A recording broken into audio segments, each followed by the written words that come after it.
back in the background, you could hear a sweet little voice. That was the voice of Amanda Blais.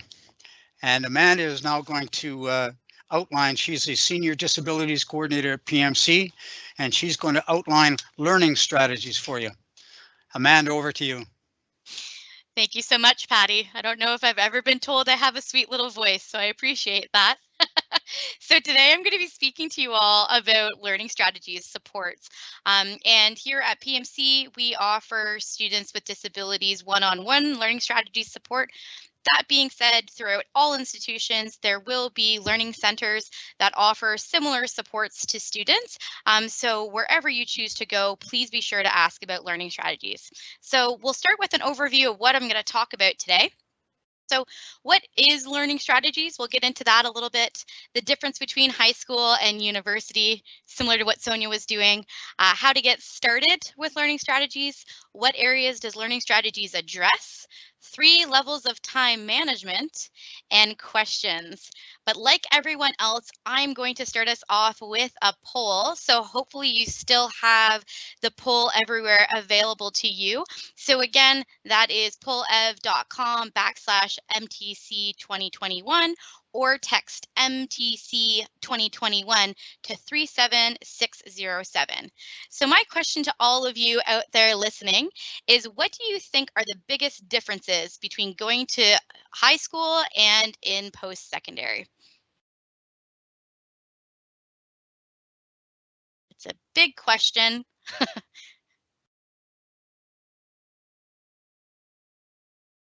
Give us a minute to roll in. I know some of you are putting your answers in the Q&A, so our staff will paste those into the poll if you're having any difficulties using poll everywhere. More home, it says more hot work, but I'm guessing that means more homework. Workload again. More time on my hands, interesting. You will have more responsibility. I see responsibility coming up a lot. Wow, it's really moving now. More freedom, different people, independence, awesome. So a lot of you are talking about essentially your time or who you're connecting with or where your expectations are coming up. Some of you said living alone as well. So thank you so much for contributing. It's nice to see a lot of you participating out there. So we're going to talk about what learning strategies is. So let's get started there. So how you're going to get started with connecting with a learning strategist, if we can switch to there we go, is to explore the university resources. So the link in this PowerPoint, which will be available after the event, will take you to our university resources page, but all post-secondary institutions will have various types of student engagement resources. So you can get a referral at PMC to a learning strategist through your disability coordinator. Your departmental advisor might be able to connect you with learning strategist support within your department or your faculty. Professors and teaching assistants are great sources for learning assistance. Student service specialists, again, most post-secondary institutions will have a learning center available, and residence advisors and res fellows can also be a really good source to help you get connected to various learning supports available on campus. So what is learning strategies? So here at PMC, like I said, we do provide a one-on-one learning strategies appointments with professional staff as needed. So when you register with PMC, or even, you know, in your 4th year when things might be getting a little bit trickier as you're coming closer to graduation, you can always ask your coordinator for a referral to work with a learning strategist, and you'll meet with them as frequently as you need to. So it could be on a weekly basis, monthly basis, by term basis, every year. It really depends on you and what your needs are. We design our learning strategies appointments to address metacognitive challenges and academic deficits. Lots of big words. Metacognition refers to understanding the way that you think. So as Sonia was talking about when she was talking about self-advocacy, it's really important to understand the way that you think and translate that, understand the way that you learn or your learning processes. And more specifically, we like to use a lot of your strengths to kind of address maybe those areas that you're having a bit more challenge in, but Again, we like to focus on, skills-based teaching or strengths-based approach. So moving beyond just the skills to doing more self-regulated learning. So things that you can take into the workplace, so transitional skills. And in order for these to be effective, active participation from the student is essential.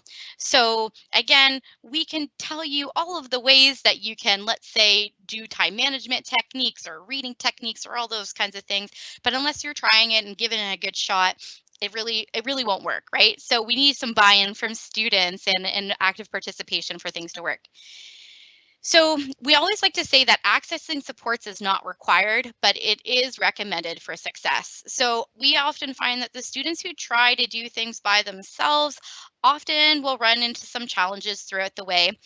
The reason why there are so many student services supports is because time and time again, it's proven that those students who work with their peers, reach out to their professors, use student support services, tend to do much better in their studies. So, if you have a feeling like, oh, I really want to give it a shot on my own, you don't have to. There's lots of ways to get connected, whether you're coming in person or virtually online, you can access supports. So areas for development. So these are the areas that we will address during learning strategies based on, what you need or the impact of your executive functioning.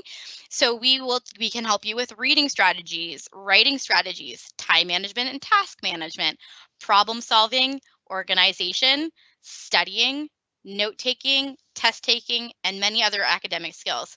As you'll hear from Jordan shortly, we like to incorporate a lot of these strategies with assistive technology or software because, again, why make our brain work in overtime when there's lots of devices and softwares out there that can do a lot of the work for us, so we can just focus on understanding the content, which is really the goal of being at university. So the puzzle piece that holds everything together. Some of you said this in your responses, and I'm sure you're going to know what this is, but time management is the piece that holds everything together. Why? We like to use a lot of memes because if you can't manage your time and understand how long things take and allot enough time for them, then you're really not going to have that much time to get them done. So we always talk about time management in 3 levels. So we always talk about term calendars, so the 4 months of the term, weekly scheduling, and to-do lists. So full term, what's happening this week, what's happening today. So this is an example of a term calendar. So once you receive your course outlines or your syllabus, so we like to call those the roadmaps to your courses. Literally, your professors will give you all of the learning objectives, topics you're going to cover, additional resources you can use to practice. Those outlines should be the thing that you refer to the most, and they should be super ratty if they're all printed off, which not a lot of people use printing anymore, but if they were, they would be really ratty pieces of paper because you're looking at them so much. So what you're going to do is you're going to write down all of your due dates, your test tastes, and your exams into your term calendar. We often recommend having this printed off and visible on a wall because with digital calendars, you usually only see 1 month at a time, and it's super easy to just ignore those reminders. We're not saying don't use digital calendars, but definitely use a printed term calendar in addition to digital calendars as well. Include the percentage that each assignment or test date is worth. Having those percentages on your calendar will help you understand how to prioritize your time. So something that's worth 50% is going to probably require a little bit more time than something that's worth 5.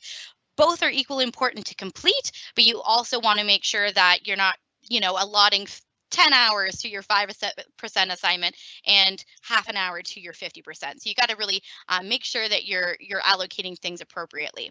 We often find that color coding can be really helpful. So we often say that you should color code one course in one color, the next course in another color when you're doing your dates and deadlines on your calendar, just so that your mind can help focus on which course is tending to have more frequent evaluations, maybe when things are starting to cluster on the calendar, you can start to plan ahead and start to problem solve with your professors, your TAs, or your coordinators or learning strategists.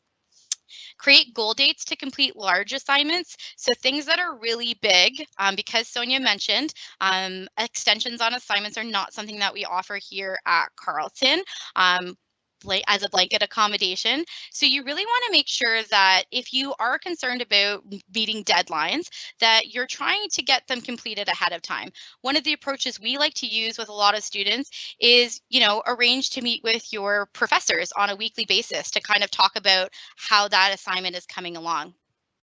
That way, if you need to ask for an extension, you're already in communication with them and they're probably going to be much more likely to give you an extension.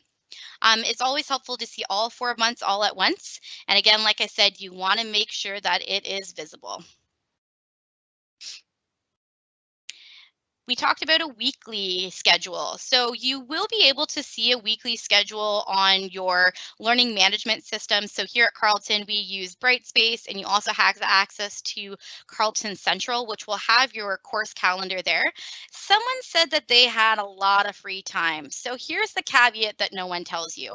Although you probably only have, let's say, 3 hours of class a week, you need to allocate as much time outside of class as you do for in class. So you might say, let's have 15 hours of classwork in a week, but you also want to allocate 15 hours outside of class. You need to do your readings, practice problems, attend study sessions, do review, create summary sheets. There's a lot of work that goes into understanding because university and college are so independent in your learning. Yes, your professors are putting together wonderful lecture presentations, but you have to do all of the legwork ahead of time in order to understand the material so that when you're watching your lecture, you can understand what they're talking about. So it's important to create a weekly schedule. And again, just like we talked about with the 4-month calendar, color coding can be really helpful in being able to understand which courses you have when. And this is an example of what this looks like. And you'll also see that we also have allocated time for all the different tasks that you need to do. So your courses or your lecture dates, your tutorials, maybe your labs, if you have work or employment, when you're going to do your readings, when you're going to study, when your professor office hours are, all of these things need to be accounted for in your weekly schedule. So although it seems like you might have more free time, once you start to do this, you'll realize that, you really need to be using your time wisely to get things done on time. And the last one is to-do lists. So make sure that when you're making a to-do list, we have a bit of a priority matrix up here for you. So you'll see here that things that are of high importance and are urgent are the things that you're going to do now. The things that are of high importance but non-urgent are things you'll do next. Things that are high urgency but low importance you'll do last, and things that are not urgent and not important, do you really need to do them? So that one's the do never. So make a to-do list of what you need to do during the day or during the week. Prioritize what needs to get done first. Check off the tasks as they're completed and enjoy the satisfaction of completing the task as you go along. So we do have some tips for time management trackers. So the first one is the Pomodoro tutorial, and this link will be available to you afterwards. So the Pomodoro technique is a well-studied strategy where they discovered that most of us can only sustain their attention for about 25 minutes at a time. So we've had you sitting here for a little bit of time now, and we will be taking a break soon, I promise. But what they say through the Pomodoro technique is that you want to allot 25 minutes for a task. So let's say, for example, you're going to do math problems. So when you sit down to do your first Pomodoro, or 25-minute session, you're going to say, okay, I'm going to answer the first 5 math problems and see how that goes. After the 25 minutes, a little timer will go off and give you a quick 5-minute break. You can reevaluate and say, did I get distracted during that 25 minutes? Do I need to reach out to support? Or did I accomplish the task? If you accomplish the task, once the 5-minute break is over, you're going to want to come back and do another 25 minutes. And they say to do about 4 Pomodoros, so equaling about 2 hours before you take a really big break. And of course, there are apps for this, so you don't have to use like a traditional kitchen timer unless you really want to do that. There are apps for that as well. So check out that video when it gets posted on the post event. The other one we really enjoy is Don't Break the Chain. Love this YouTube video by the gentleman that runs this one, but Don't Break the Chain was created by Jerry Seinfeld. And essentially what you want to do is you want to pick a task, and probably a task that's really difficult for you to do on a daily basis, but needs to get done. And you want to pick a minimum amount of time that you want to do that task and how frequently you want to do that task. So going back to the idea of doing math practice problems, I have a lot of students that have difficulty practicing their math problems. Students will say, okay, I want to do 20 minutes of math practice 4 times a week. So that means that let's say they do math practice on Monday, Wednesday, Thursday, and Saturday. That means they can check off the box for the whole week because they've completed what they intended to do. So it can be really helpful to, do a Pomodoro a Don't Break the Chain for a task that's really challenging for you. And again, pick one to start with and then kind of see how that goes. And then make sure not to overwhelm yourself with too many Don't Break the Chains. So another video I highly recommend watching. So why start with time management? So I kind of already hinted at this already. Time management, if you're having a problem, if you have a problem before it happens, if you can see a problem happening before it happens, you have time to find a solution. So again, when we talked about the term calendar, if you can start to see that there's a lot of due dates starting to happen all at one time, or you've got a lot of midterms and finals, you know that you can start planning for that earlier on. That gives you enough time to reach out to professors or TAs for support. That gives you enough time to connect with your coordinators or a learning strategist. It just gives you enough time to prepare for it. There's nothing worse than flipping a calendar over and all of a sudden you realize you've got 3 things due on the first week of the next month and you had no idea it was coming. So the earlier you can start to see what's coming and then work on different things that you can explore for time management. Like I said, the Pomodoro and Don't Break the Chain are just 2 strategies that we use often with students, but you're really going to have to test out yourself what works best for you, because what works for one person might not work for everyone. So explore some of those things now. Think about the tasks that you're doing. So you might need different energy or different times a day or different tools for doing your readings versus watching your lectures versus writing an assignment. So you really got to think about the task itself and all of the things that go into completing that task. So we did create some modules for incoming students, online modules. Sonia mentioned that the university also created some transition modules as well. So we created our More modules on Brightspace, and these modules are used to provide an introduction to common learning strategies and assistive technology approaches. They're able to be registered for at any point in time after you register with PMC or again get your acceptance. And again, it's supposed to help supplement those one-on-one appointments. So when you're not meeting with this learning strategist, you'll have access to those tools and those resources online. So far, we have the time management module available, the note-taking module, and the study module available for students. And we're always working on creating more. So when you do come to Carleton next year, you might see a few more modules available for you to access and start working on. So again, if you have any questions about learning strategies, or once you register, you're like, I really want to get connected with a learning strategist, feel free to drop in. We are located in 501 University Centre. You can give us a call at 613-520-6608.